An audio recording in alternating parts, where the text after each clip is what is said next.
ಸ್ನೇಹಿತರೆ, ಉತ್ತೀರ್ಣ ತರಗತಿಗೆ ಸುಸ್ವಾಗತ. ಇದು ಮಣಿಪುರಕ್ಕಾಗಿ ರಚಿಸಲಾದ ಗೀತಾ ಮಿತ್ತಲ್ ಸಮಿತಿಯ ಕುರಿತಾದ ಒಂದು ಚಿಕ್ಕ ನೋಟ.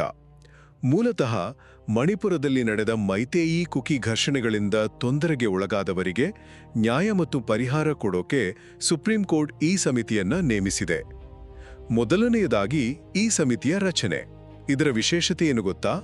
ಇದು ಸಂಪೂರ್ಣವಾಗಿ ಮಹಿಳೆಯರೇ ಇರುವಂಥ ಒಂದು ಸಮಿತಿ.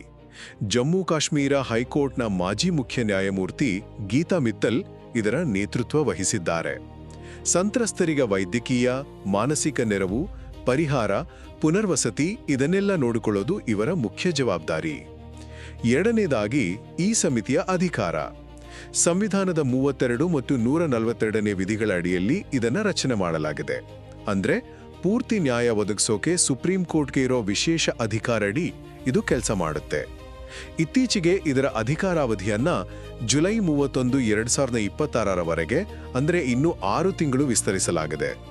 ಕೊನೆಯದಾಗಿ ಇದರ ಕಾರ್ಯವೈಖರಿ ನೋಡಿ. ಇಲ್ಲಿವರೆಗೆ ಈ ಸಮಿತಿ 42 ವರದಿಗಳನ್ನ ನೇರವಾಗಿ ಸುಪ್ರೀಂ ಕೋರ್ಟ್ಗೆ ಕೊಟ್ಟಿದೆ. ಇದರಿಂದ ಏನಾಗುತ್ತೆ ಅಂದ್ರೆ ಸಾಮಾನ್ಯ ಸರ್ಕಾರಿ ಪ್ರಕ್ರಿಯೆಗಳೆಲ್ಲ ಬೈಪಾಸ್ ಆಗಿ ಸಂತ್ರಸ್ತರ ಸಮಸ್ಯೆಗಳು ನೇರವಾಗಿ ದೇಶದ ಅತ್ಯುನ್ನತ ನ್ಯಾಯಾಲಯಕ್ಕೆ ತಲುಪುತ್ತೆ. ಇನ್ನೊಂದು ಇಂಟ್ರೆಸ್ಟಿಂಗ್ ವಿಷಯ ಅಂದ್ರೆ ಅಧಿಕಾರಾವಧಿ ವಿಸ್ತರಣೆ ಆಗದೇ ಇದ್ದಾಗಲೂ ಈ ಸಮಿತಿ ತನ್ನ ಕೆಲಸವನ್ನ ನಿಲ್ಲಿಸಿರಲಿಲ್ಲ. ಒಟ್ಟಿನಲ್ಲಿ ಈ ಸಮಿತಿಯು ಮಣಿಪುರದ ಹಿಂಸಾಚಾರ ಪೀಡಿತರಿಗೆ ನ್ಯಾಯ ಮತ್ತು ಪರಿಹಾರ ಒದಗಿಸುವಲ್ಲಿ ನಿರ್ಣಾಯಕ ಪಾತ್ರವನ್ನು ವಹಿಸುತ್ತಿದೆ.